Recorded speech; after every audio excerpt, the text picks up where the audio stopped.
All right, peace be to you all. Assalamualaikum. Happy Friday to you, Juma Mubarak. I'm squinting because the sun's in my eyes. I just finished my 5K for Friday.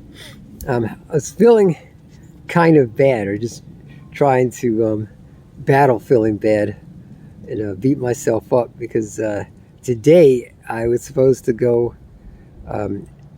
way out to Maryland to pick up my race packet for the JFK Ultra Marathon. It's 50 miles, and that was something I had endeavored to do earlier this year. But I had some unexpected life events occur, and as a responsible family man, I feel that those things took priority over my running endeavors. So, Lord willing, inshallah, if I'm still in one piece, a few years from now, I will readdress that endeavor of running my first ultra marathon. And that segues into my topic, which is not putting yourself down. You know, I used to have this really bad habit of, if I would make a mistake, I'd smack my head and say, "Oh, I'm so stupid. Oh, I'm an idiot." You know, and I would do it at work. You know, I would forget something, and my erstwhile boss or bosses of the several jobs that I've had over the years would say, "Oh, did you remember to do such and such?" And I'd think, "Oh God, no, I forgot. I'm sorry. I'm such an idiot." And I would say it so often that my erstwhile boss would say to me, "Oh no, you're not an idiot." And it was a habit that I had developed. And it's a really negative thing. It's an expression that a lot of us say, you know, when we mess up, maybe in a relationship, we're like, "Oh God, I'm such a jerk."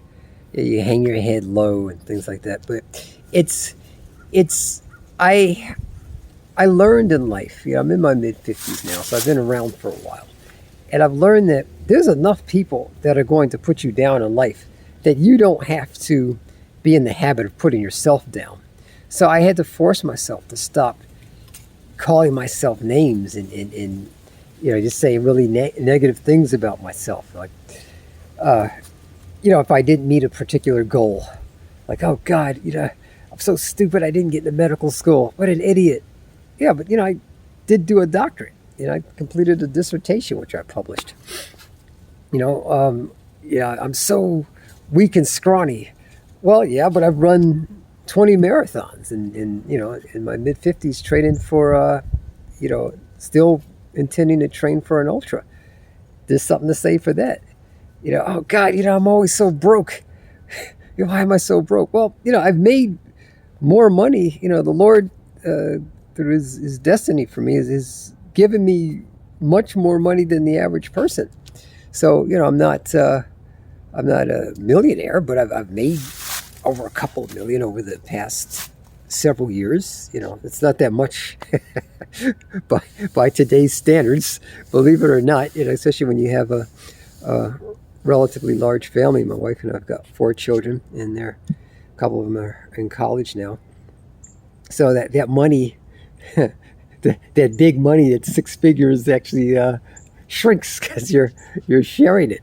And you know, my wife, yeah, thank God, alhamdulillah, has been able to stay home and work with our children, and they've turned out thus far. They've turned out really well, I think. But that's something that I have to be grateful for, instead of beating myself up because I'm not, you know, I don't have, I guess, what the guys on the street call ball of money. You know, and it's unfortunate now because you've got these shows where I guess they call themselves Instagram bays or whatever. They put brothers down who aren't making at least $500,000 a year or something. It's ridiculous. What are you talking about? Do you know how hard it is to make that money? I mean, I do very well as a PA, but it still never seems to be quite enough. But I'm grateful. I'm grateful for what I've been given. I feel I've been given more than most, you know, and you know, it's important not to look at what other people have. I mean, I may look at some award-winning actor who's taller than me and bigger and more famous, has got, hundreds of millions of dollars, but traps himself in a horrible, toxic relationship to a wife that hates his guts, and seems to try to sabotage his efforts. I mean, that's to me that would be a living hell. I would hate that. I'd rather have the life I have. And I've had a lot of fun, and will continue to have good health and fun.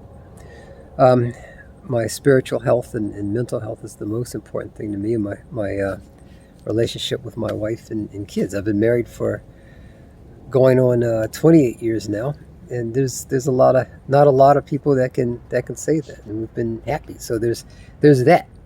So I say that to you guys.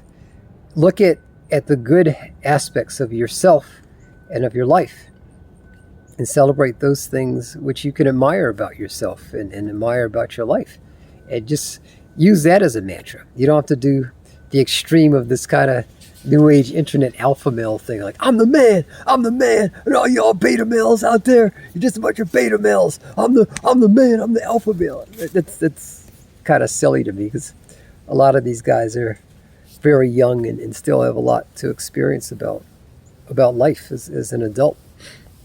It's a quite a grueling sojourn, but you make the best of it that you can. It's not all about the bank account and the super expensive cars and how many internet or Instagram models you can score with. Success to me is being with one person for whom you have mutual love and respect, and build your life with that person. That to me is success with a relationship. And that's something else you got to do.